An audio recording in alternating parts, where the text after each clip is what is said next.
Eh, Halo guys, perkenalkan nama saya Salsabil Muhammad Dava Putra. Saya Nurul Fadilah.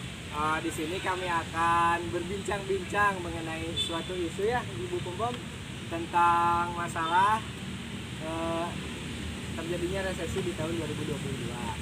Nah, untuk itu kami Memenuhi tugas memenuhi tugas. kebijakan publik Iya, betul. yang diampu oleh Bu Risma. Jadi kita mulai saja ya. Ibu Pempom, Oh iya Bu. nggak apa-apa kan biar agak adem gitu di suasana yang lumayan sejuk begini gitu ya. Alhamdulillah cuaca cerah. Gitu. Ibu bagaimana nih pendapat Ibu Pempom selaku adanya isu gitu ya di bidang ekonomi gitu ya tentang akan terjadinya resesi di tahun 2023. Nah, apa sih itu resesi? Resesi itu pertumbuhan ekonomi yang secara 2 kuartal berturut-turut mencapai negatif. Jadi minus pertumbuhannya. Jadi tuh si pengeluaran pemerintah lebih besar dari pendapatannya. Terus Kalau misalnya pertumbuhan itu tidak terjadi kemajuan, misalnya ada di angka 0, apakah itu bisa dikatakan resesi? nah 0 itu masih belum dikatakan resesi karena resesi itu harus ketika pertumbuhannya mencapai minus Oh, minus. dan 2 kali berturut-turut selama 2 kuartal. Oh, begitu. Jadi meskipun minus nih tapi masih 1 kuartal belum. Oh, belum. Masih aman. Jadi harus 2 kuartal Iya. atau kuartal. Iya, jadi sudah terdampak tapi belum resesi. Oh, belum resesi. Oh. Misal begini Bu Pempom. Berarti kalau resesi itu tidak terjadi pertumbuhan ekonomi, Malah minus. iya berarti nggak terjadi kan? Iya. Oh, seperti itu. Kenapa sih bisa terjadinya resesi itu? Dan kenapa gitu meledaknya itu di tahun-tahun sekarang? Tahun-tahun kemarin nggak ada gitu kata isu resesi itulah. Ya, betul baru sekarang pasca pandemi ya. Oh iya. Kan seperti yang kita tahu sebelumnya kita sudah terdampak pandemi selama kurang lebih 2 tahun. Dan juga setelah itu ada ini isu perang Rusia Ukraina atau Oh, itu ngaruh juga ke resesi ya? ngaruh banget. Kenapa itu bisa ngaruh? Soal perang Rusia Ukraina tuh kan jadi perdagangan internasional tuh jadi terdampak, jadi dibatas gitu. Jadi orang-orang misalkan butuh gandum nih dari Rusia, tapi Rusianya gak mau ekspor. Terus harganya setelah perang itu, setelah perdagangan internasional terbatas, Iya. jadi terjadi kenaikan harga barang-barang, jadi inflasi kan, Itu juga naik. inflasi naik, itu ngaruh ke pertumbuhan ekonomi. Terus juga selain Rusia Ukraina itu ada kemarin kebijakan The Fed. Oh, itu kebijakan apa itu? The Fed itu yang dari Amerika. Kebijakannya itu mereka menaikkan suku bunga. Tujuannya untuk apa itu? Menaikkan suku bunga untuk meredam inflasi tadi. Oh iya. Bukan. Jadi mereka tuh Kebijakan moneter atau fiskal? Apa? Jadi mereka tuh gini kata Ya. Amerika agar si dolar tuh menguat, jadi suku bunganya dinaikkan. Ya, tapi setelah suku bunga dinaikkan itu malah Berpengaruh terjadi inflasi. ke rupiah. Inflasi rupiah juga melemah. Iya. Rupiah melemah, terus inflasi naik, jadi ngaruh juga ke ekonomi global. Kan dapat itu nggak emang apa sih ngatur ekonomi global gitu kan. Suku bunga naik kan, jadi orang-orang kalau mau ekspor mau apa-apa kan jadi Iya. biayanya lebih naik, lebih tinggi kan. Jadi karena terjadinya resesi itu karena latar belakang seperti itu. Itu dari Rusia tadi, Rusia Ukraina, dari pandemi itu kan. Pandemi. Selama pandemi kan pertukaran uang itu jadi menurun, Iya. tapi pengeluaran pemerintah bertambah kan untuk kesehatan, untuk subsidi ya Jadi kan. dialokasikan ke dana yang Dialokasikan, lain. ya, ke dana yang lain. Pendapatannya jadi kurang, APBN-nya jadi kepake dana Oke, ya. APBN-nya Jadi yang tadinya untuk pembangunan jalan bisa aja dialokasi itu untuk kesehatan. karena ada prioritas karena pandemi. Oke, Ibu Pempom. Jadi inflasi naik kan.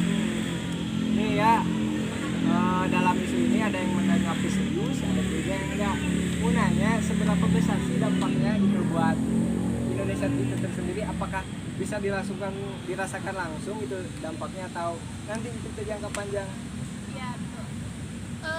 Resesi untuk Indonesia sendiri ya. Iya. Alhamdulillah Indonesia itu sebagai salah satu negara di G20, G20 yang kemarin dilaksanakan di Bali itu, Indonesia tuh lebih baik pertumbuhan ekonominya dibanding negara-negara lain. Selama 3 kuartal sebelumnya kemarin berturut-turut di 2022 mengalami kenaikan positif juga. Positif juga. Positif. Terakhir tuh di kuartal 3 kemarin mencapai 5,72% pertumbuhannya menurut year on year. Menurut year on year. Iya, 5,72%. Jadi malah bagus. Kenapa gitu? Karena kita itu sebagai negara eksportir, Abil. Kita kemarin ngekspor apa nih kalau boleh tahu? Banyak kan di kita ekspor kayak hasil pertanian seperti itu pertanian ya. juga, iya. Jadi masih kuat pangannya sehingga bisa ekspor. Masih bisa memenuhi. Iya. Terus juga menurut data ya, dari 90% ekonomi di Indonesia itu berasal dari UMKM, sektor UMKM. Pendorongnya. Dorong itu juga.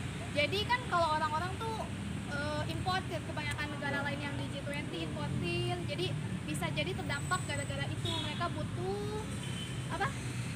Supply. Iya, gitulah kayak gitulah. Iya. Supply dari negara lain. Sedangkan kita udah kaya gitu kan, udah punya banyak. Jadi ketahanan pangan kita kuat sehingga bisa ini. Beda kayak Jerman, saya baca atau saya lihat Jerman tuh sekarang lagi ngantisipasi gas.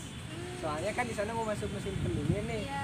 Otomatis peningkat konsumen gas itu meningkat. Jadi Iya. mereka itu udah dari sekarang itu udah Cara mempersiapkan. memenuhinya gimana sih gitu?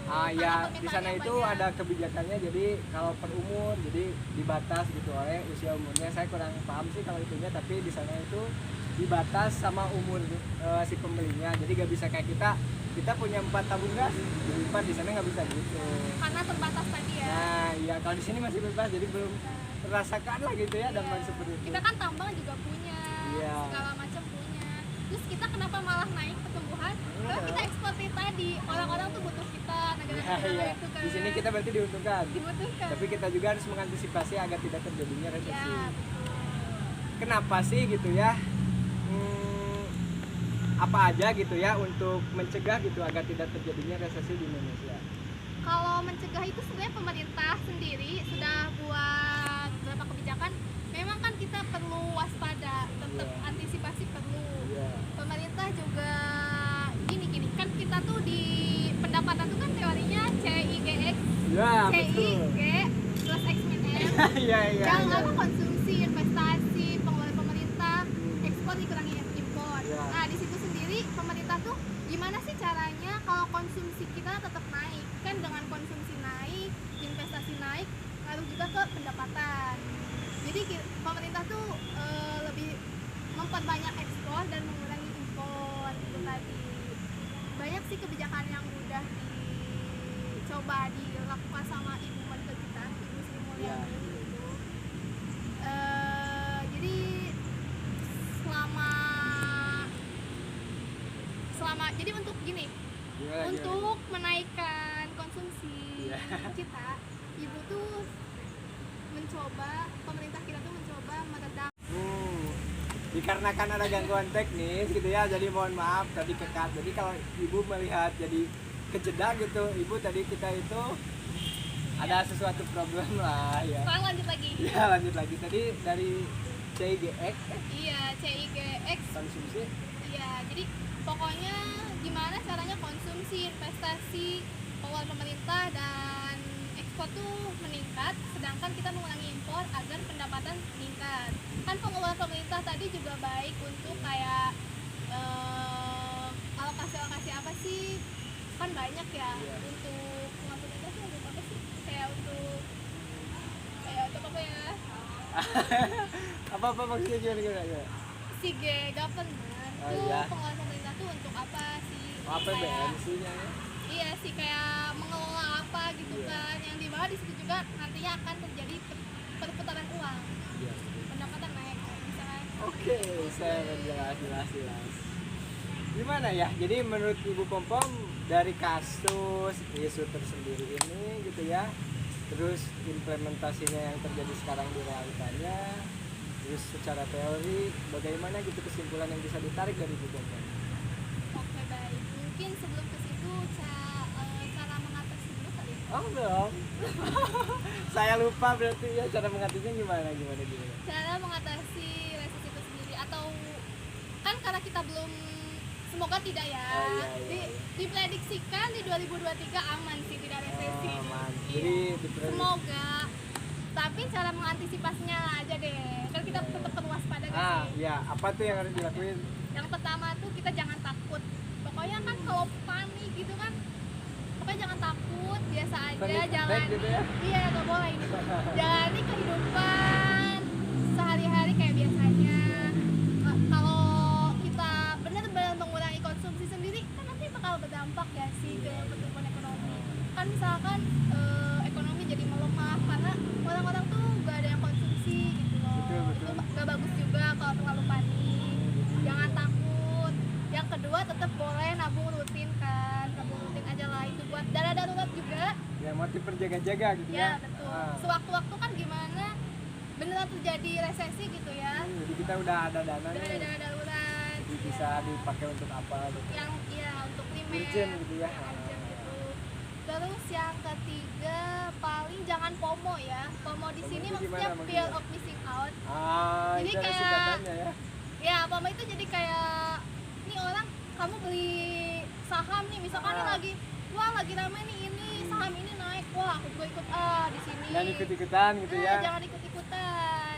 Tetap harus kayak misalkan orang nih lagi beli emas atau apa, wah ikut beli langsung beli banyak. Jangan. Kita tuh tetap harus Gimana? pelajari dulu dari research dulu kan ya. Jadi sebelum kita mengambil keputusan atau kebijakan untuk kita sendiri, kita harus melakukan research dulu. Yang disertai data juga. Begitu. FOMO. Oke. Terus yang terakhir Apalagi? paling Suku bunga itu ada nggak mengenai nah suku iya bunga? suku bunga. Berarti kita kalau misalnya kita masih punya utang nih di bank, Iya, iya. kan dikarenakan suku bunga naik, Agar usahakan rupiah. sih utangnya tuh lunasi ya. Lunas dulu gitu. Iya, Soalnya lunasi. rupiah kita melemah, suku bunga naik Suku kan. bunga naik kan, waduh kita Iya. Repot bayar juga. bunga utangnya juga Iya. mahal kan. Iya, Jadi 1.000 sekarang sama 1.000 yang dia akan masa mendatang nilainya value-nya bakal beda. bakal beda. Iya. Karena tadi dolar menguat. Iya. Itu Terus dia. yang terakhir ya kayaknya dari aku, Iya. kita tuh tetap explore side job bukan atau passive income kali ya kalau untuk mahasiswa. Jadi misalkan kita nih untuk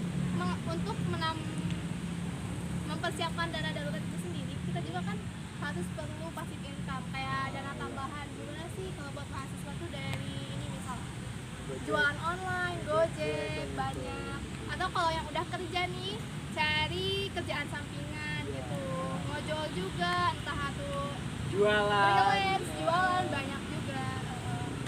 Iya oke. Tapi kalau judi online nggak bisa kan? Nah, itu judi online mah bukan ya. Aduh gak boleh itu. Iya. Itu tuh Yang suka judi depo online tuh- jangan dulu tuh. Judi online tuh itu bikin kecanduan sih, Eh. asli.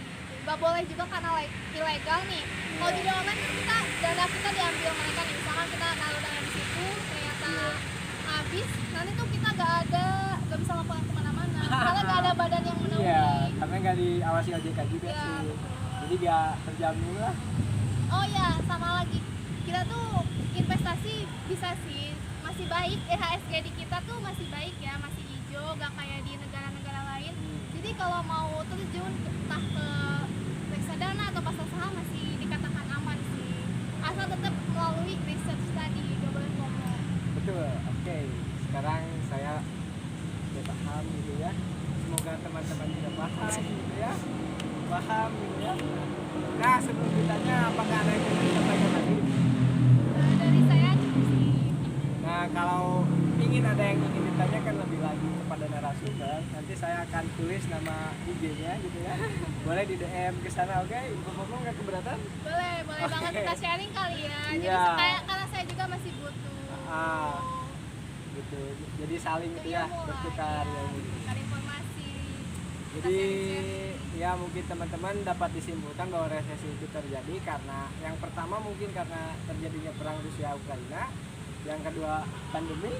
Nah, agar tidak terjadinya resesi kita harus melakukan penanganan yang tadi disampaikan oleh Ibu sendiri kan, betul?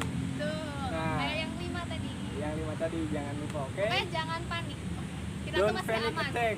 Nah, kita juga menurut data belum sampai ke resesi. Tapi alangkah baiknya kita berjaga-jaga agar tidak terjadinya resesi.